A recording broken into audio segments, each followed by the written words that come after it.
Okay, it is time that we do this because it is starting to frustrate me getting into arguments on the internet with people with very small brains who think they have big peepees. Today we're going to be comparing the differences between both of 343 Industries' first-person shooter games in the Halo franchise, Halo 4 and Halo 5 Guardians. Let's get into this, roll the intro.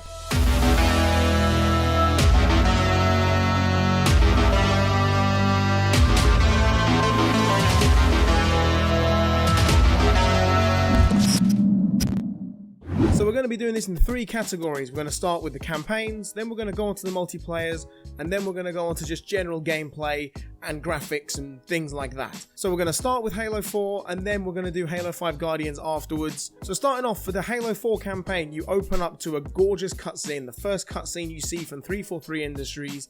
It is beautiful. They make a fantastic job of doing cutscenes in all of their games. Even in Halo 2 Anniversary, they look gorgeous.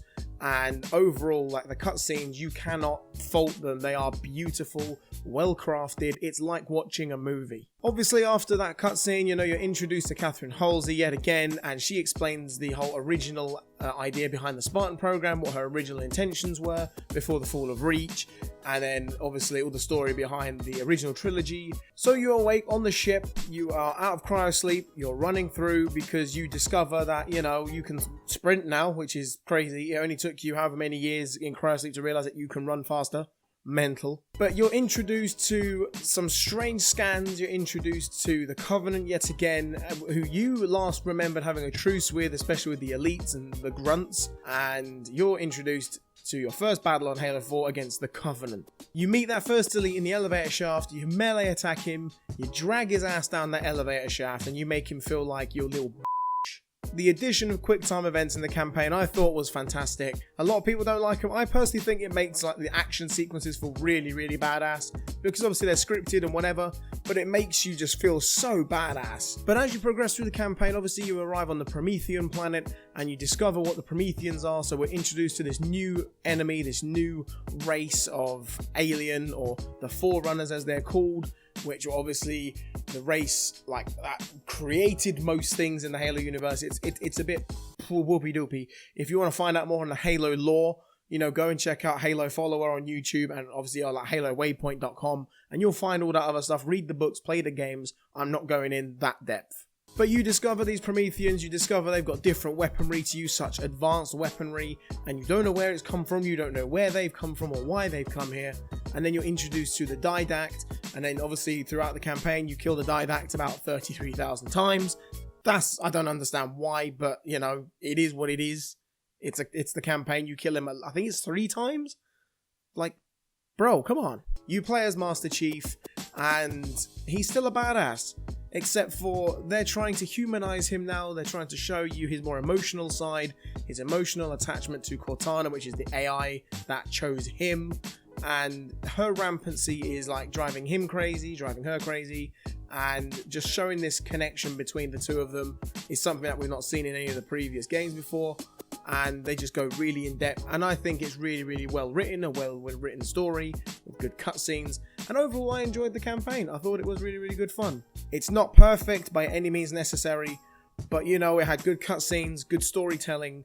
We still played as Master Chief, and there were a few boring missions in there, and the lack of playable missions, there were only 8 of them. So if any of you are going to spam dislike because of that, well, you.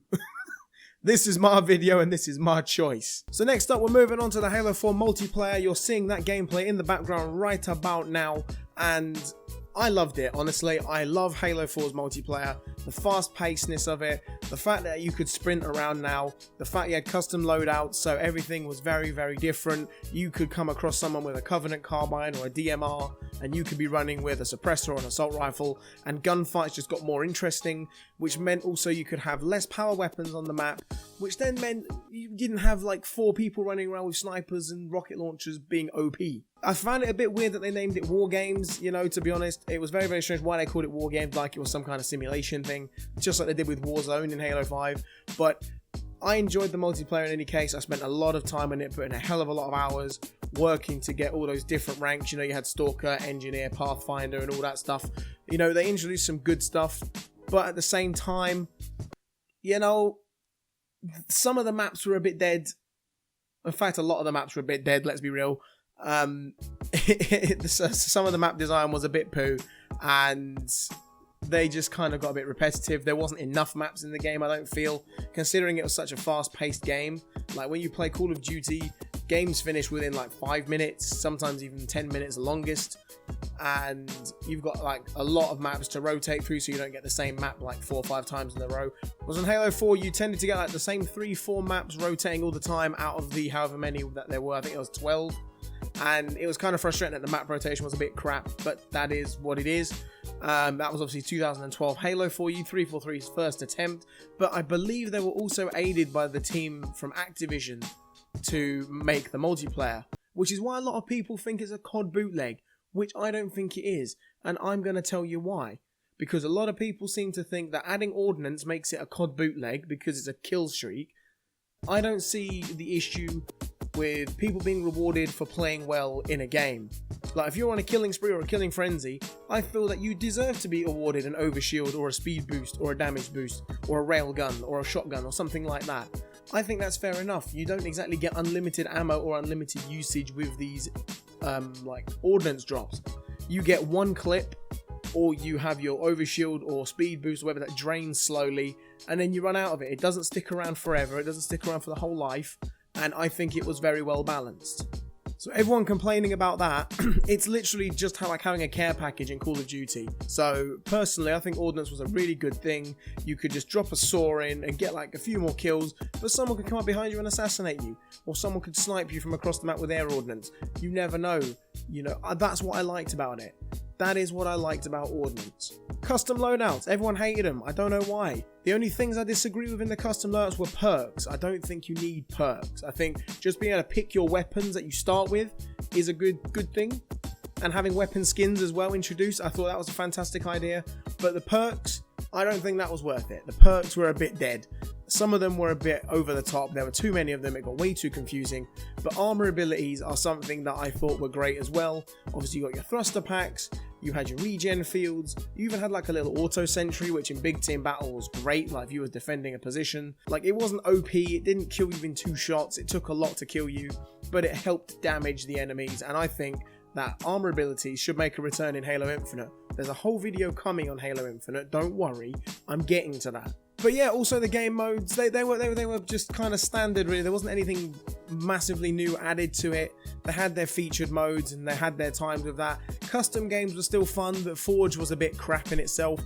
But overall, the multiplayer, personally, I spent so much time on it and absolutely loved it. And I still enjoy it to this day. Like, I would sooner go on Master Chief Collection and play Halo 4 than load up a game of Halo 5 in my spare time.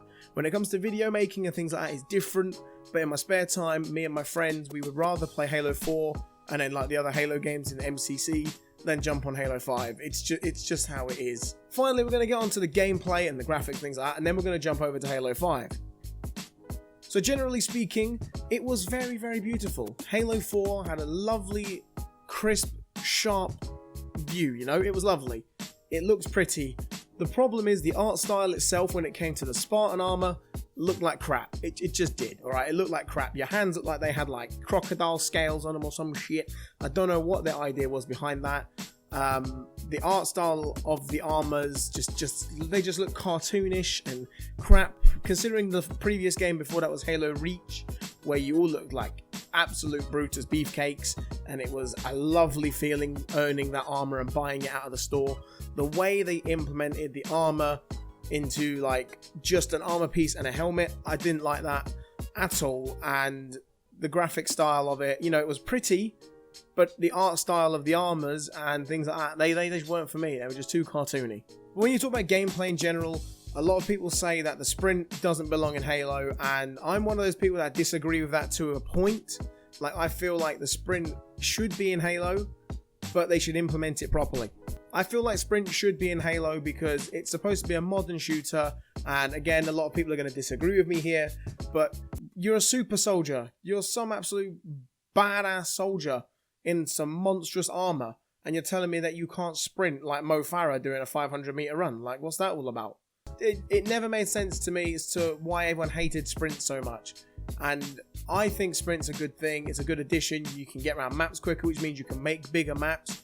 And, you know, to me, I just think sprint was a good addition when it comes to gameplay. The weapon balancing as well, I think was pretty good. You pulled out your pistol just as like a secondary last stand kind of thing. You run out of ammo in your assault rifle or your DMR or your suppressor or something like that, and you pull out your pistol to get those last couple of shots in just to get that kill.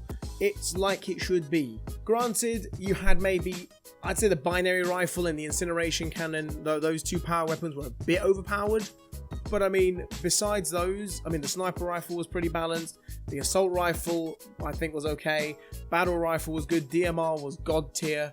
Even things like Covenant carbine, storm rifles, I think they were all absolutely fine balance-wise. And as I said earlier on, overall the armor abilities and things like that, I think they were just, you know, they were good. They were originally implemented in Halo Reach. They carried them over. And then they got rid of them in Halo 5, which we will touch on momentarily. I think that after Halo 5's launch, like the abysmal launch it had, people went back to Halo 4 and realized it wasn't as bad as they remember it being. You know, I think people that are watching this video right now and are about to hate on me, go and give Halo 4 another chance. Go and play some Infinity Slayer. Go and play some Team SWAT. And then see how you feel. If I'm being honest, that is how I think you should do it. But enough about Halo 4. That was 343's first attempt. Let's move on to the controversial one, shall we? That is Halo 5 Guardians. So upon careful reflection, watching over this edit, I don't want to make this video massively long, so the Halo 5 Guardians portion of this video will be done in a separate video. It will be a part 2, and it will be uploaded the following day, so you will see it on Saturday. So that will be tomorrow when you're watching this video. So if you are excited for that, make sure you let me know by demolishing that like button. Subscribe if you're new to the channel and join the Fordy family. We'll see how it goes. I mean, let me know your opinions down below. It's currently 1:30 AM and I'm gonna go to bed. So I will catch you all in the next one.